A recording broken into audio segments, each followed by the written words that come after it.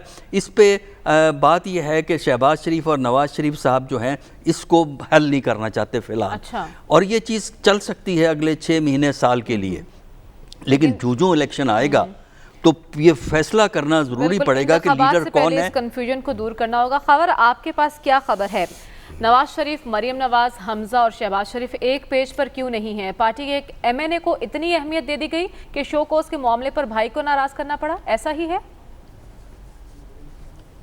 دیکھیں، اس آپ کے سوال پہ آنے سے پہلے وہ پچھلے سیگمنٹ میں ڈاکٹر صاحب نے سلمان غنی صاحب نے جو عرض کیا ہے نا کہ لاہور میں ان کی کوئی شاید دوست ہیں پی ایچ ڈی ڈاکٹر، ان کے گھر جو کام کرنے والی ہے وہ پانی کے ساتھ روٹی لگا کے کھاتی ہیں.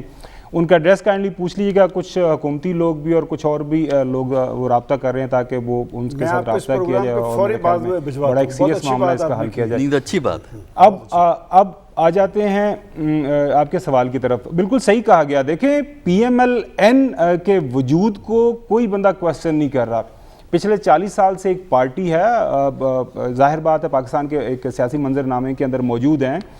3 دفعہ پرائم منسٹر بنے نواز شریف صاحب، ان کے بھائی 2 دفعہ چیف منسٹر. پنجاب کے اندر انہوں نے سب سے لمبی حکومت کی ہوئی ہے، تو ان کی جو پریزنس ہے اس کو کوئی بندہ چیلنج نہیں کر رہا. اصل مسئلہ یہ ہے کہ پارٹی کی قیادت جو اس وقت، پروفیسر صاحب نے بالکل صحیح فرمایا کہ مسئلہ وہاں پہ ہے وراثت. جو تاج ہے وہ کس کے ساتھ بیٹھے گا.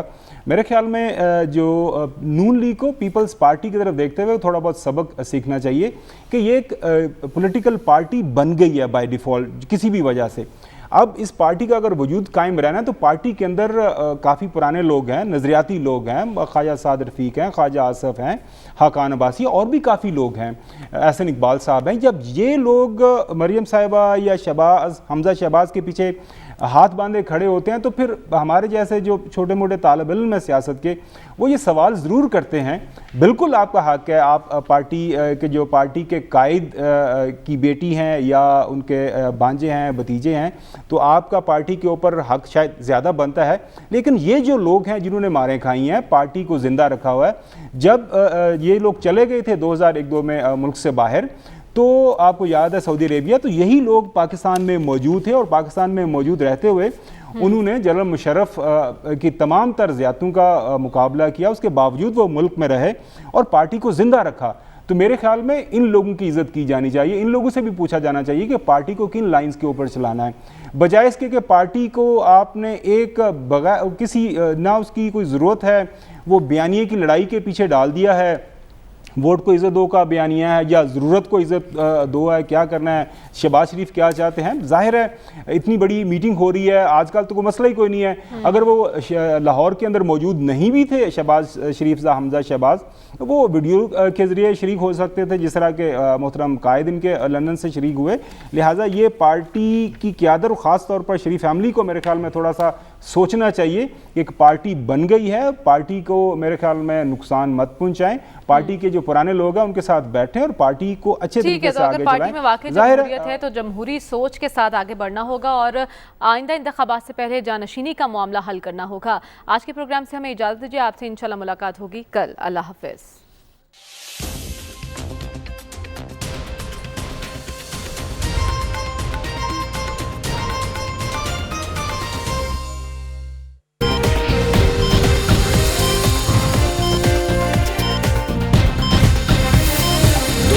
خبر کی دنیا